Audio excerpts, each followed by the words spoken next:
Hello bachcho, let's see this question. The question says nuclei of radioactive element A are being produced at a constant rate alpha. The element has a decay constant lambda at time t is equal to 0.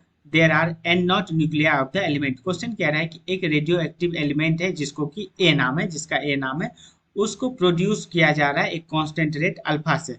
फिर same element ए को decay भी किया जा रहा है और decay constant question में दिया हुआ है लेमडा। तो time t is equal to 0 पे जो ए का नंबर ऑफ ए है वो है एन नॉट। तो अब इस चारों ऑप्शन में से कौन सा ऑप्शन सही है, तो इसका पहले की कॉन्सेप्ट डिस्कस करते हैं। इस क्वेश्चन में क्या है ना कि कोई जो एक एलिमेंट है वो बन भी रहा है, मींस प्रोड्यूस भी हो रहा है और सेम टाइम पे वो डिके भी हो रहा है। तो क्वेश्चन में दिया हुआ है कि ये कोई ए है, ये जिस रेट से बन रहा है, मान लो ये बी से बन रहा है और वो रेट है अल्फा अल्फा। और फिर ए टूट के सी में जा रहा है और वो टूटा हुआ रेट क्या है, डीके कांस्टेंट लेमडा।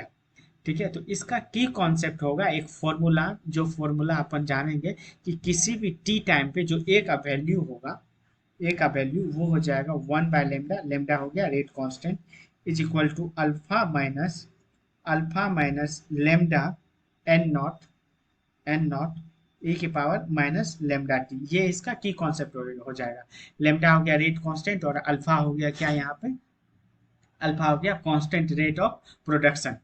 ठीक है, तो ये अगर किसी भी टाइम पे अगर हम लोग निकालें कि कितने टी टाइम के बाद ए का कितना अमाउंट होगा, तो उसका ये फॉर्मूला आ गया। तो हैंस ऑप्शन नंबर ए और बी में क्या सही होगा, ए सही हो जाएगा। ठीक है, number of nuclei of A at time T is equal to 1/लेमडा। हाँ, अब ऑप्शन नंबर सी पे आते हैं, ये गलत हो गया। सी पे अगर अल्फा 2n0 के बराबर हो और टी इंफिनिटी हो तो ए का क्या वैल्यू है। तो सिमिलर सिमिलर फॉर्मूला में हम लोग क्या करेंगे, अल्फा को 2n0 लेमडा रख देंगे और टी को क्या रख देंगे, इंफिनिटी।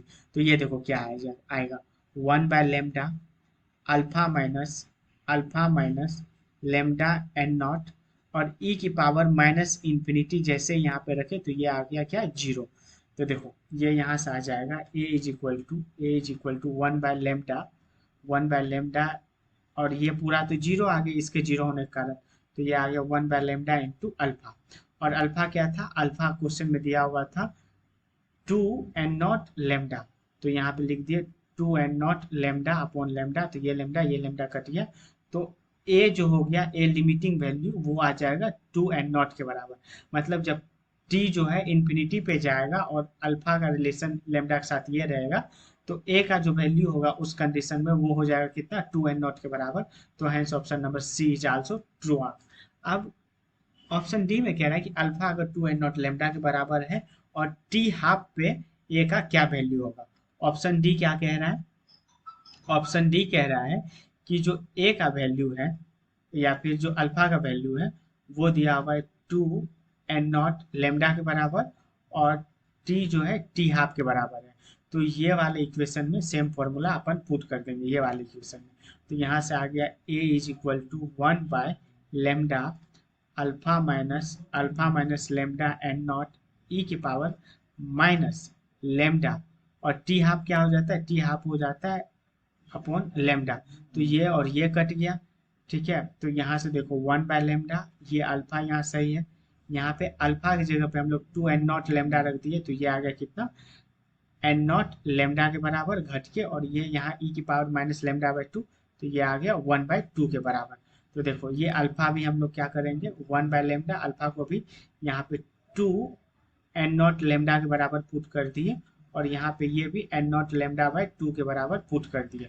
तो देखो ये यहाँ से आ गया 1/लेमडा, ये 2n0 लेमडा में से n0 लेमडा घटा तो ये आ गया 3n0 लेमडा/2। तो यहाँ से ये कट गया और ये आ गया कितना, 3n0/2।